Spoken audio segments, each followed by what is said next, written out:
For almost 1 million years, the monstrous short-faced bear stalked the North American continent. On all fours, it was 6 feet tall, yet it could outrun a horse.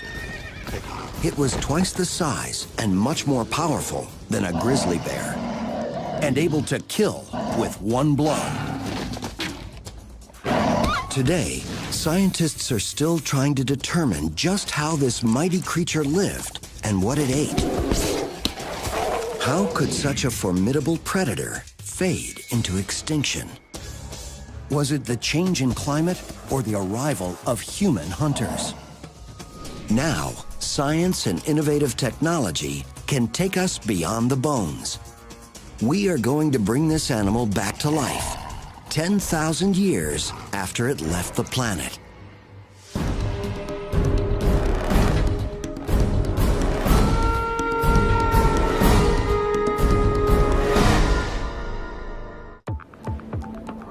North America, 14,000 years ago. It was the end of the Ice Age, and the melting ice sheets had unlocked a landscape that provided an abundant food source for a multitude of wildlife. The continent looked like today's African Serengeti. It was teeming with mammals, herds of bison, horses, camels. Even huge mammoths roamed across the terrain. Here, the law of the land was simple: kill or be killed. In this harsh world, one animal stood above the rest: the short-faced bear. This beast was the largest carnivorous creature to walk the earth since the days of the dinosaurs. Experts believed it could attack and kill any prey animal it wanted. Known as the short-faced or bulldog bear, it had intensely powerful jaws that gave this bear a crushing bite. Using its sharp claws and ferocious jaws, this bear was an efficient killing machine. But this massive animal was no match for an unusual geological feature in Southern California: a pool of sticky, viscous tar that was one of the most deadly animal traps ever known. The pools of tar were molten asphalt that bubbled up from thousands of feet below the Earth's surface, forming a series of small ponds that were hidden by leaves and foliage. Just 2 inches of tar was strong enough to totally immobilize any creature. The more the bear tried to pull itself free, the further it sank into the mire. If it was lucky, it would die of exposure and starvation within a few days. More likely, though, it would be torn apart and eaten by either dire wolves, saber-toothed cats, or lions. It was certainly a very painful death. The tar pits have provided a spectacular snapshot of life 14,000 years ago. This prehistoric graveyard of extinct Ice Age animals has resulted in one of the richest fossil sites in the world. It's known as the Rancho La Brea Tar Pits and is located in the heart of Los Angeles. Since 1913, scientists have been unearthing the remains of thousands of animals who died there.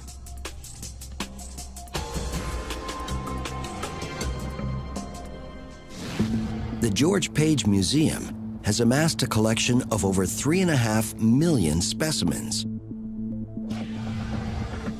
one of the largest collections on Earth. Here we are at the primary storage area at the George C. Page Museum, where we have thousands of saber-toothed cat and direwolf bones, but I only have 3 racks of short-faced bear bones. This huge disparity in the number of recovered bones points to an important characteristic of the bear's personality. It was strangely elusive. Compared to other carnivores, bears were never common in one locality.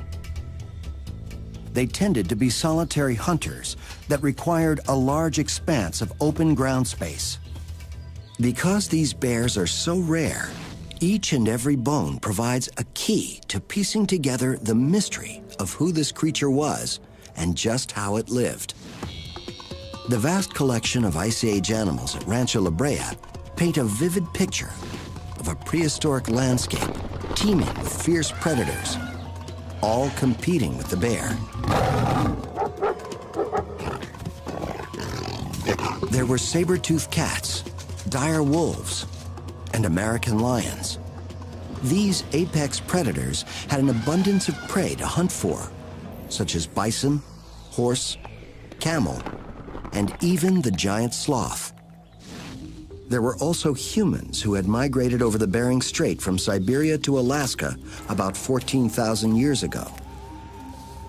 Experts agree that humans came in contact with short-faced bears.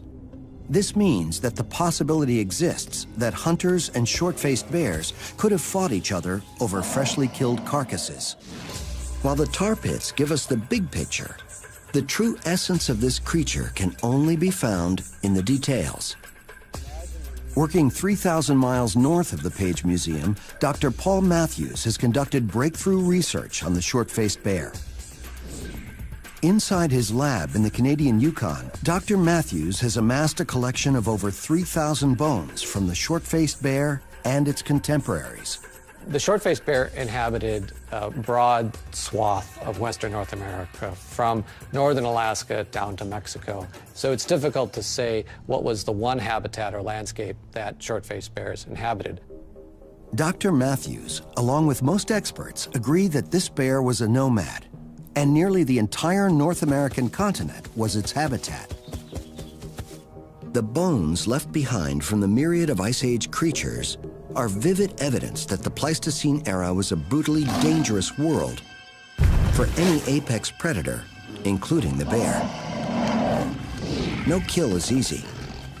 Any potential prey can and will fight for their lives. That animal's not going to stand there and let you just kill it. It's going to struggle. It's going to kick. It's going to try to get away. What often happens is that there are injuries that occur. If you look at Pleistocene bone assemblages, you see a higher incidence of bone breakage, bone pathology such as infections, where the animal incurred the injury but then later healed and kept on living. The closest North American relative to the short-faced bear would be its cousin, the grizzly. And while this bear may be as fierce, there are many characteristics that are very different. 14,000 years ago, the grizzly lived on the same landscape as the short-faced bear, but they weren't competitors. One, quite simply, dwarfed the other. Dr. Matthews lays out 3 bear skulls that tell a striking story. Well, what you're looking at here is a skull of the giant short-faced bear. Here's a skull of a fairly good-sized grizzly bear, and this is a black bear. The short-faced bear would have been about 1,200 pounds. This grizzly would have been about 500, 600 pounds, and this black bear 200 or 250 pounds. Walking on all fours, a grizzly bear is about 3.5 feet tall. The short-faced bear was 6 feet tall. And when it stood up, this huge creature measured 11 feet. Even amongst other monsters, it stood out. A short-faced bear is quite a bit larger, 2 to 3 times the size of a grizzly bear we'd see today. And the question always is why? Why such large size? Why did this bear evolve to be such a giant? Scientists theorize that the size of this bear made it a fearless hunter, able to kill very large prey unavailable to other predators. One such prey animal was the Jefferson ground sloth, an herbivore that weighed in at 2,000 pounds. Although slow-moving, its massive size was protection against smaller predators like the saber-toothed cat or dire wolf. Like today's elephants on the African plains, the sloth's massive size made it difficult to kill. If a sloth was attacked by a short-faced bear, it would use its best defense, sheer bulk. You can visualize the sloth rising up on its hind legs to make itself appear bigger and more impressive to chase off a predator. The sloth outweighed the bear by more than 800 pounds. But once the bear stood up, they were nearly the same height. I can see these two animals rearing up, and you would have like a boxing match where they're both up there, they're swinging at each other.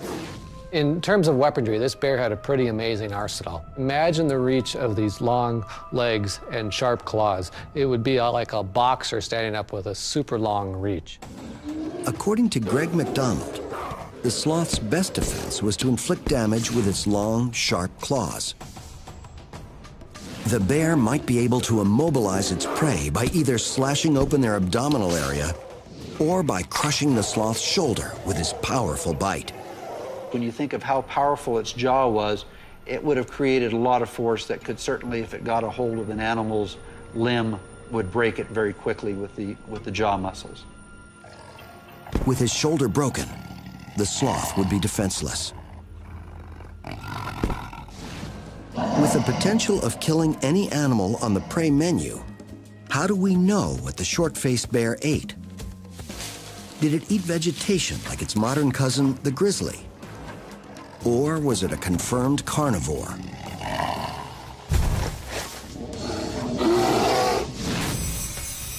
Now, these ancient bones become a dinner menu, helping us to go on a hungry prowl with one of the world's greatest predators. During the Ice Age, a monstrous predator stalked the American landscape: the short-faced bear. This animal died out about 10,000 years ago, but its bones provide an important record for paleontologists who are now studying this magnificent creature. In a lab located in Canada's Yukon, Dr. Paul Matthews cuts into a 26,000-year-old ulna from one of these elusive predators. This bone is amazingly well preserved. This sample, I can tell from the smell, contains over 90% of the original protein that was in the living animal. Dr. Matthews is willing to sacrifice part of this precious bone in order to perform a cutting-edge stable isotope analysis. This test will reveal the bear's diet. Was it a carnivore? Was it an herbivore? Was it an omnivore? Did it eat fish? Things like that. We can learn that kind of information from this sample. The real information about what this animal ate lies in the isotopes of carbon and nitrogen that are embedded in the bone. The bear deposited protein in its bones based on the protein it ate, which came from the animals it ate. So the first step is to use an acid wash to separate the protein from the minerals that make up the bone. A mass spectrometer then measures the isotope levels of carbon and nitrogen in the protein that's left behind. So what we found by analyzing the short-faced bears is that it had a very high or elevated amount of N15, the heavy isotope. And this was a smoking gun, essentially, that told us that it was a carnivore. These isotope results are then compared to a modern-day grizzly bear, which has a mixed diet of both plants and meat. The results are clear. The short-faced bear only ate meat, a pure carnivore. More important, the isotope levels also reveal that short-faced bears had an appetite for almost every prey animal on the landscape. They would eat bison, horse, caribou, even mammoth. In looking at predator behavior, this presents an impossible scenario. There is no modern carnivore that can hunt down all those types of prey. Most predators are specialists, choosing to focus on one type of animal. The isotope levels of other Ice Age carnivores revealed that they all had a very narrow diet. For example, the saber-toothed cat primarily ate bison. This evidence presented a mystery about the bear. How did it capture its prey? Did it run fast? Did it chase small animals? Did it tackle big, large, ferocious animals? Just what did it do? How did it get its meat? Dr. Matthews also studied modern carnivores and calculated that the short-faced bear had to consume 35 pounds of meat a day to survive. This is more than twice the amount a lion needs. Although the short-faced bear has all the attributes of a supersized apex predator, a completely different profile of this colossal beast began to emerge. One of the problems with putting short-faced bears into the predator box is that no other predator had become this big in the past, not even close when you consider large mammals. When comparing the short-faced bear's gait to the grizzly, calculations show that the short-faced bear was slightly faster, reaching a top speed of 32 miles per hour. But the grizzly could accelerate from 0 to 30 much quicker. This put the short-faced bear at a huge disadvantage when it came to hunting. If it was a super predator like the isotope tests showed, it would have to catch prey using bursts of speed, like a lion. But the bear's bone structure wasn't designed for that. It became clear that the bear couldn't chase down its kill because its long legs were not suited to make sharp turns at high speeds. We're standing in front of a reconstruction of an adult giant short-faced bear, and the main thing that stands out are these super long legs that are also very skinny.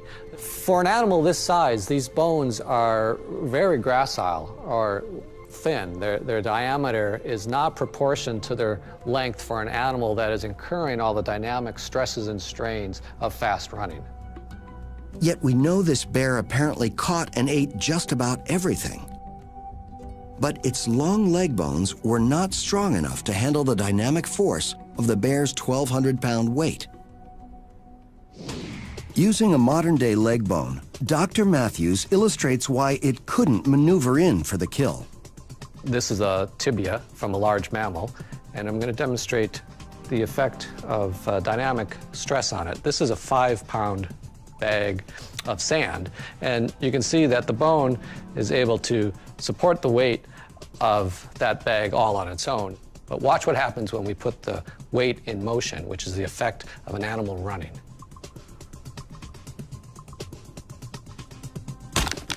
So what happens with 5 pounds of weight when it's in motion is it becomes something more like 100 pounds of weight, and this bone isn't strong enough to handle that weight. This simulates the effect on a bone when it slams into the ground during a high-speed chase. The short-faced bear could only chase an animal like a horse in a straight line.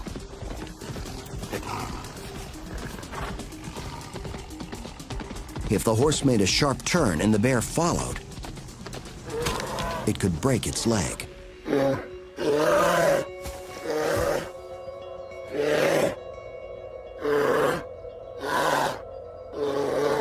So when you start to piece together bits of evidence like this, you start to see a different picture of this animal. What you see is an animal that's very large, it's very lanky, that can travel at moderate speeds for a long time. Dr. Matthews believes he has solved this ancient mystery.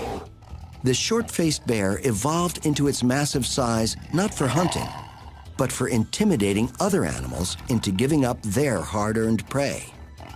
Far from the ultimate predator, the bear was instead the ultimate scavenger, roaming vast areas in search of a free meal. Today, grizzlies in Yellowstone Park will follow wolf packs and then seize their prey once they've made a kill.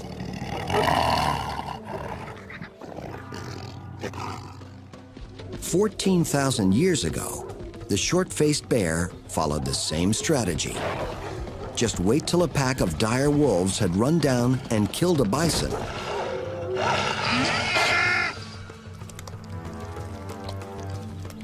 And then swoop in to steal their kill.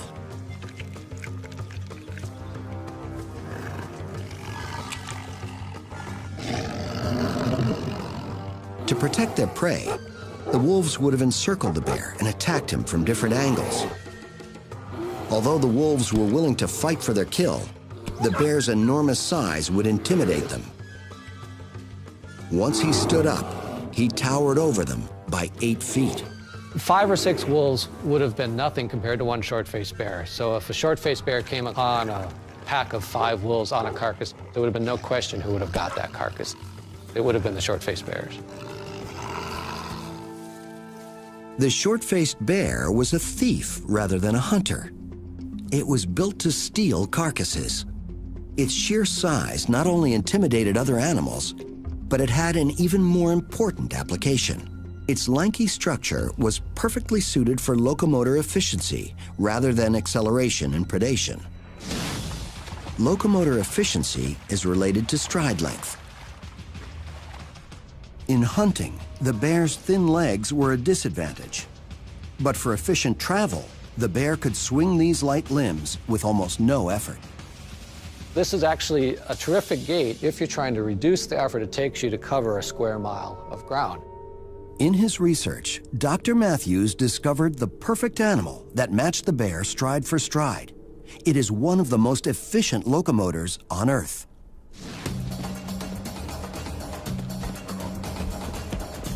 You would see a lot of similarity in the way that a camel swings its legs and a short-faced bear swings its legs. There would be a long swinging arc of the 2 legs on one side with some flexing of the abdominal muscles as well to affect that swing. With the help of light legs and long tendons that store energy and then release it like a stretched rubber band, a camel can save 70% of its energy on each stride it takes. This ratio allows the lanky animal the efficiency to glide across some of the most treacherous deserts on the planet. Using other animals as an analogy, Dr. Matthews was able to calculate the bear's cruising speed at 8 miles per hour, which it could maintain for hours at a time. And some of the rough calculations show that its home range would have been upwards of 300 to 500 square miles for a single animal. That's just crazy. We don't find a carnivore today with a normal home range size that large. With its locomotive efficiency, the short-faced bear could easily glide across the landscape in the perpetual search for food. Most important, this meant the bear burnt fewer calories in its quest to find a meal. But once the bear found a carcass, it still had to steal it.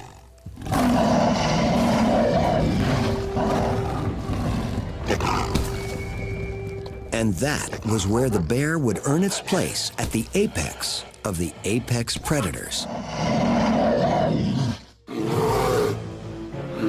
10,000 years after its extinction, the short-faced bear is still an enigma.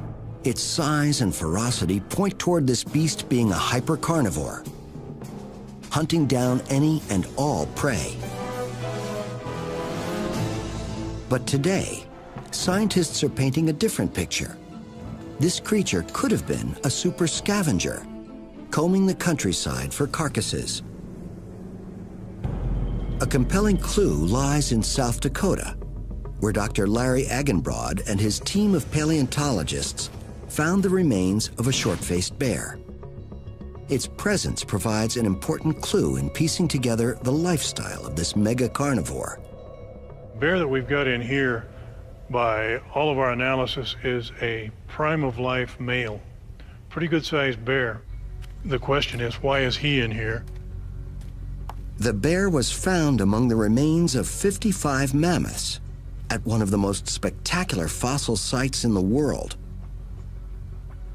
26,000 years ago, this area was a 60-foot deep sinkhole, about half the size of a soccer field. It was fed by an underground spring. Herds of mammoth were drawn to this mini oasis where they could find food and water. Eventually, some of these behemoths became trapped in the sinkhole. In 1974, Dr. Agenbrod brought a team of scientists to investigate the site. And when they realized the importance of what they found, they decided to leave each set of mammoth bones in the exact same spot where they died. In this way, each set of bones is like a Pleistocene photograph, that documents the last moment of the animal's life. The short-faced bear remains were discovered in 1983 in the midst of the mammoths. But this find presented a mystery. Was this short-faced bear hunting mammoths, or was there another reason why it died at the site? The sinkhole was very steep and slippery above the water level. A key clue was in just how the mammoths became trapped. Eating at the water's edge was dangerous. If they took one wrong step, they would fall into the water. Once in the sinkhole, there was no way out. The big round pads on their feet couldn't grip the slippery bank. So they stayed here till they either starved or died of exhaustion. Although the short-faced bear was gigantic, scientists believe it couldn't and wouldn't take on a mammoth. But a dying mammoth was a different proposition. Like a forensic investigator, Dr. Agenbrod carefully considered the death scene and came up with a scenario. The short-faced bear probably smelled either decaying or heard dying animals and decided he'd come in for a hot mammoth sandwich for lunch, and maybe had one that was a little more alive than he anticipated.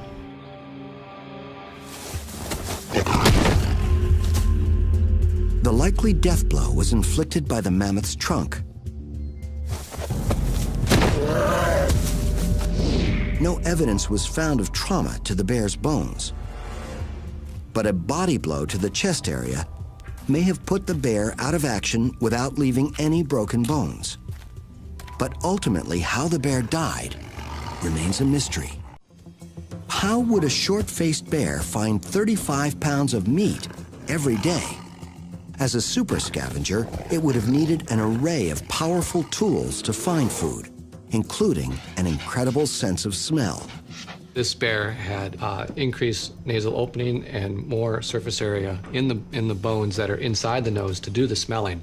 So its smelling capabilities would have been much better than a brown bear's today. The grizzly bear has one of the greatest olfactory mechanisms on Earth. But the short-faced bear had a much larger nasal opening. Plus, the short-faced bear's height allowed him to stand up over 11 feet high and get his nose into the winds from far away. To get a sense of how proficient the bear's sense of smell was, we went to Bozeman, Montana. Here, Troy Hyde and his trained grizzly, Adam, demonstrated just how powerful a bear's sense of smell is. Troy has raised and trained grizzlies for 10 years. We're gonna do a little smell test with the grizzly. And what we're gonna do is we're gonna put some bait out across this valley and see if the grizzly can detect it with the smell alone and go to it. Troy has his assistant place the target about a half a mile away, behind a grove of aspens completely out of sight from Adam. Once the chicken scent gets into the mountain air, Adam has no problem picking it up. He's actually got his lip down and he's sucking air in through his lips. He's taking the wind in through his sinuses and through his brain. He can pick out what that is and sort it out. He's sucking it in. In no time, Adam has determined the location of the target and is on the move in its direction.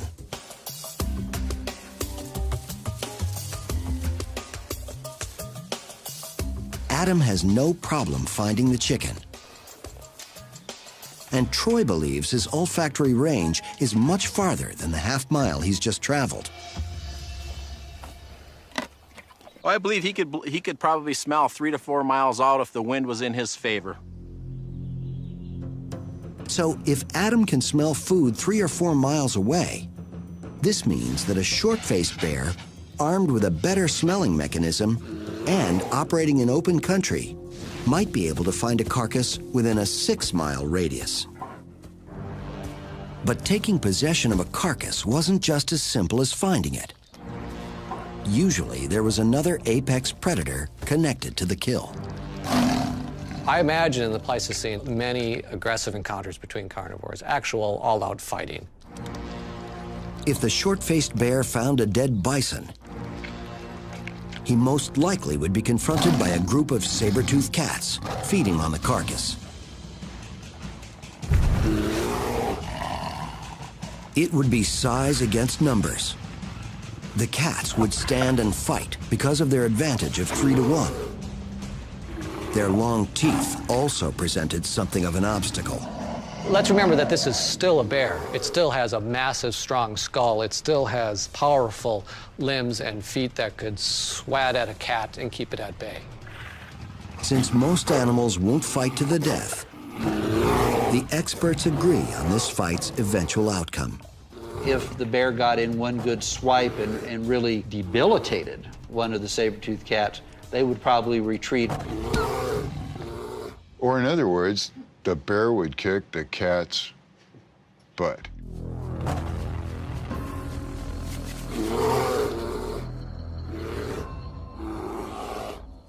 This kind of confrontation might explain why the short-faced bear evolved into such a large creature. Sometimes it didn't even have to fight for its food. Its mere presence was enough to scare off a predator from a freshly killed carcass. But what happened when the bear was late for dinner? Like today's lions in the African Serengeti, no matter how fast the bear tracked down a carcass, other predators would have already eaten the animal's prime parts.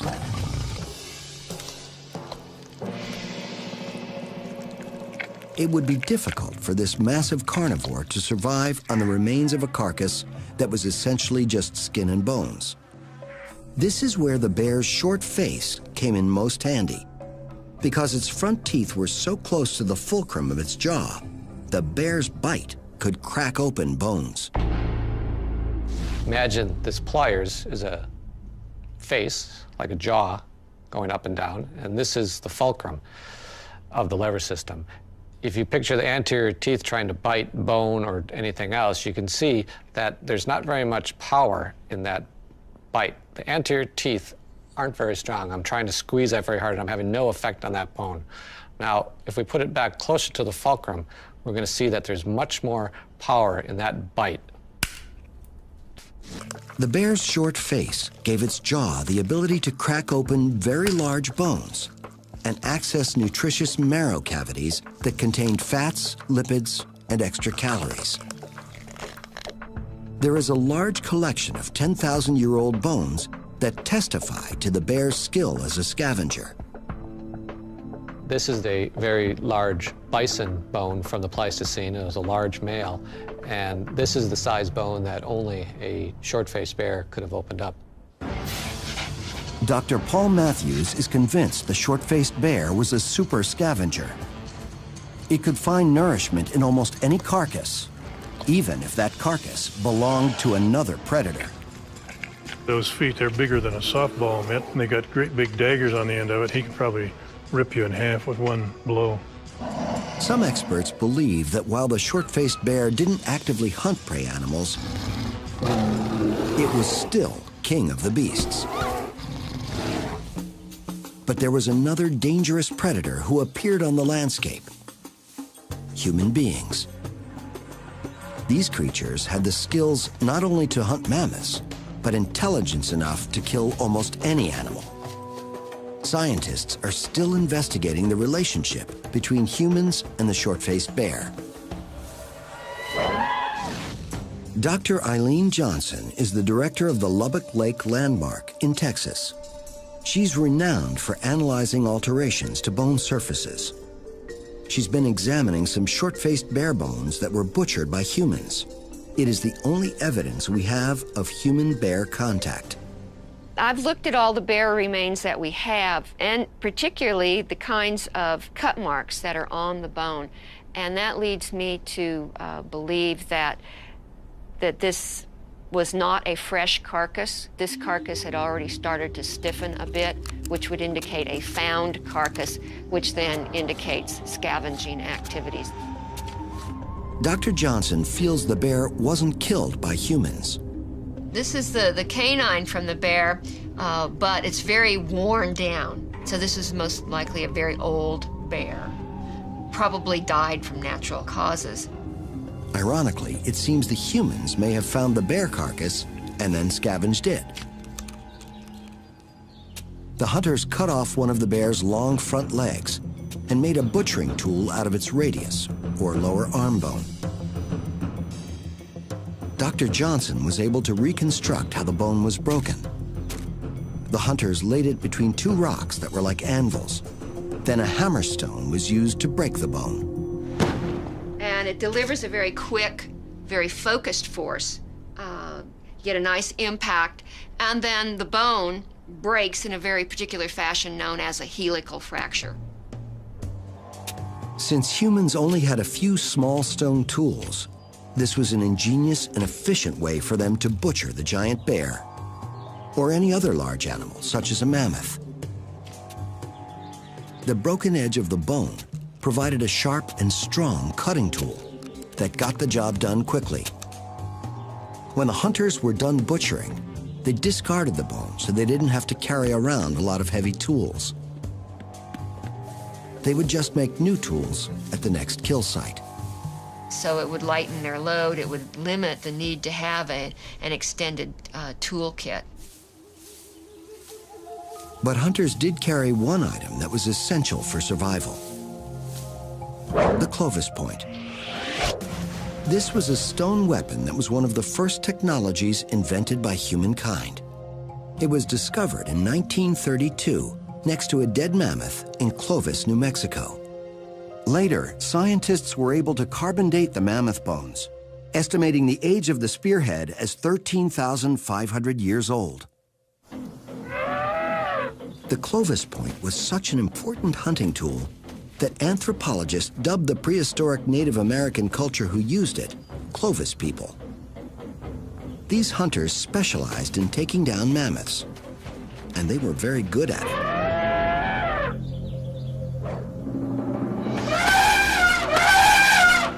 Paleontologists discovered one site in southern Arizona where at least 9 mammoths had been killed. But butchering a massive mammoth carcass would attract unwanted attention from a creature used to taking any carcass it found. If he smells a fresh kill, he's going to go for it. If there's a few funny-looking people around, that's not going to intimidate him.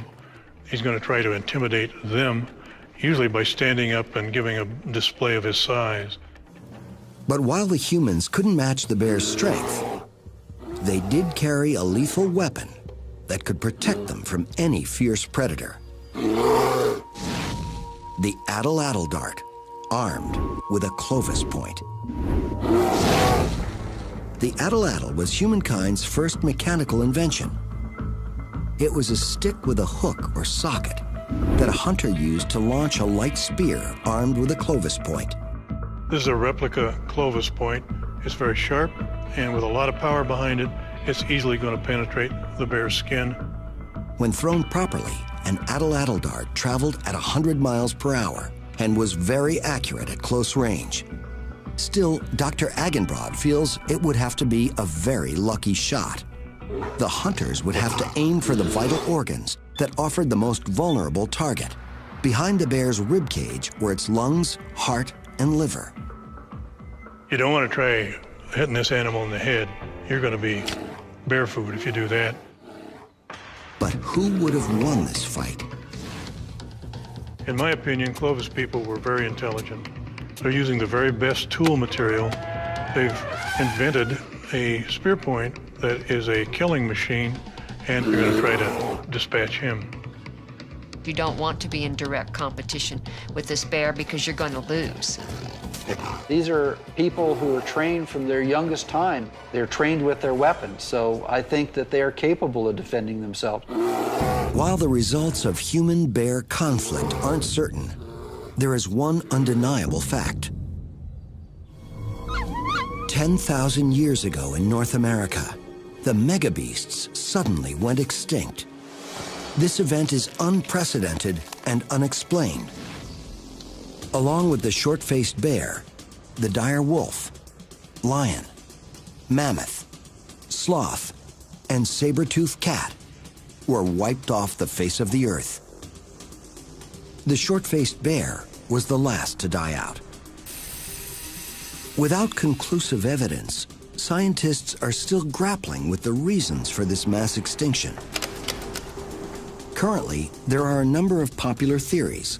One is overkill by humans. I think the prime extinction method for Pleistocene megafauna was by human hunting. The only really new element in the environment at about 11 to 12,000 years ago is the arrival of human hunters that we call Clovis people. Scientists have identified 14 kill sites in the United States where humans slaughtered mammoths or mastodons. But there is disagreement on the significance of this number. Many experts feel 14 sites is too few to prove overkill. There's also another thought that's been proposed that when humans come in, one of the first things they do is they kill off predators. Predators potentially prey on the humans, and so you get rid of them. No evidence has been discovered that humans killed even one short-faced bear, saber-toothed cat, or dire wolf. Just the fact that humans are on the landscape isn't compelling enough evidence to say that it's humans that causes extinction. We know that humans and these large animals coexisted in other places on the planet for a long time, and it didn't lead to their extinction. It is hard to imagine that a modest human population could have emptied an entire continent of its megafauna. This leads to the one factor that could be common to such a vast area: weather. 17,000 years ago, North America witnessed rapid climate changes. A new theory suggests a comet collision was responsible. Some scientists believe there was a cold snap between about 12,900 and 11,500 years ago. This partial return to freezing ice age conditions put enormous stress on the ecosystem. We can tell from the isotopic analysis of the junipers that plants were greatly stressed. They weren't providing very much in the way of food, so there wouldn't have been very many herbivores. And in turn, there wouldn't have been that many carnivores. But detractors again point to a lack of evidence. Where are the deposits of starved or frozen animals that would be left behind had there been such a sudden climate swing? And how is it that the megafauna managed to survive numerous other glaciations during the prior 2 million years, only to succumb to the one that closed the Ice Age?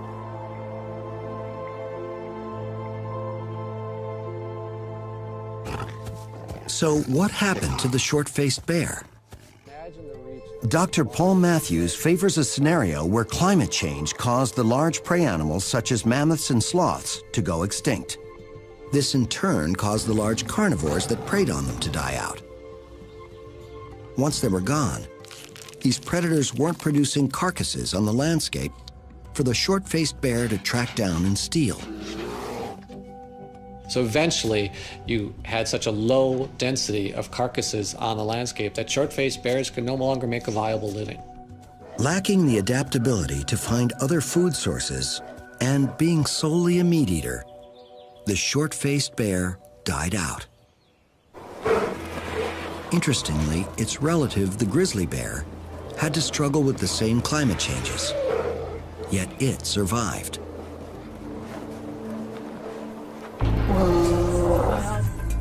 Today, the North American grizzly, like Adam here, has the same abilities as his ancestors did 20,000 years ago.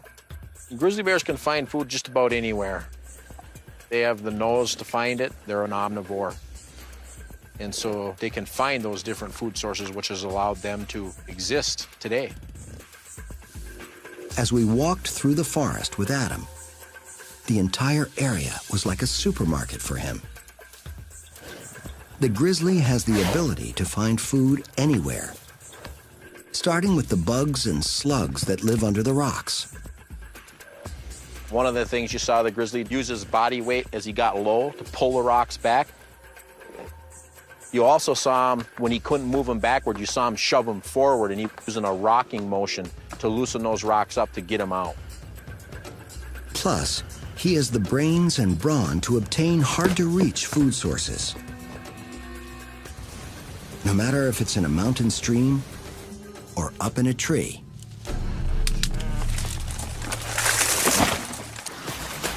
Unlike the short-faced bear, the grizzly has evolved in its ability to adapt to its surroundings. Although it prefers a vegetarian diet, the bear learned how to kill elk and deer in the lower 48 states, using short bursts of speed to surprise and blitz the animal.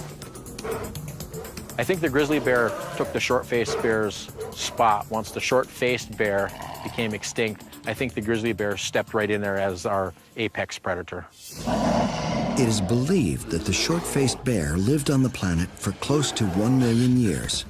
It finally slipped into extinction because it simply could not roll with the environmental punches that came with the end of the Ice Age. But today, thanks to innovative research, we can understand why the bear ruled our planet for so long. It could travel long distances using smooth locomotion. It possessed powerful jaws and sharp claws that could savage almost any animal. The bear dominated its world. Nature gave it all the skills it needed to maintain that dominance.